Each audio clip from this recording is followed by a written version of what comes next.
Magandang araw po sa inyong lahat. So, lunch time na naman po dito sa amin.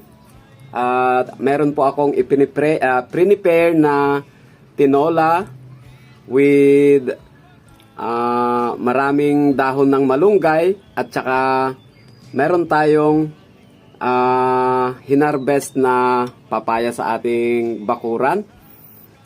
So, bago natin simulan ng lahat ay mag-pray po muna tayo.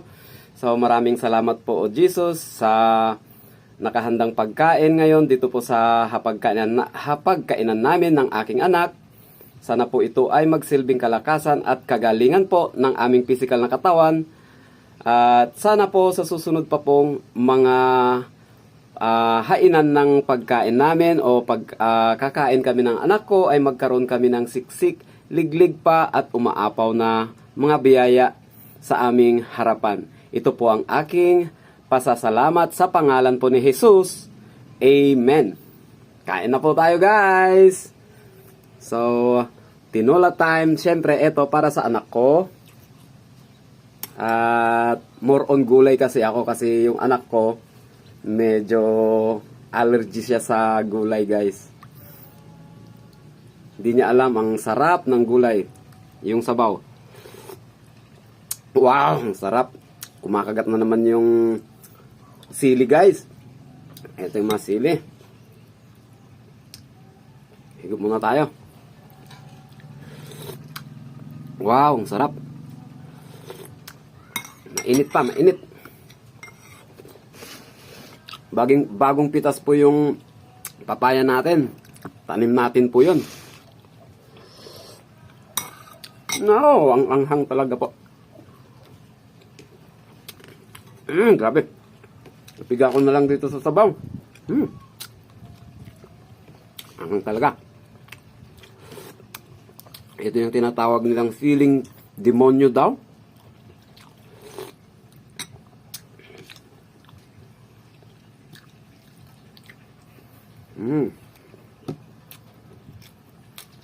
Dahon ng malunggay superfood, pangpalinaw ng mata. Anti-aging pa. Yun ang sabi.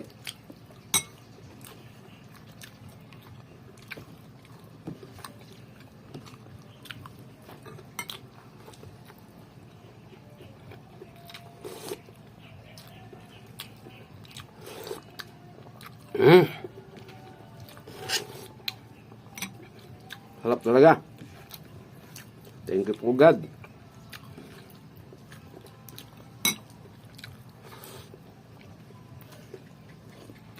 Ako po, luya.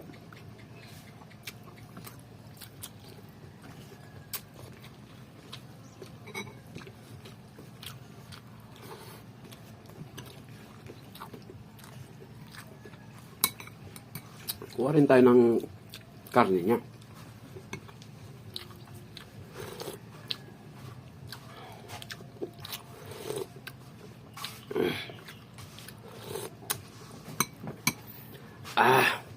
The best po talaga.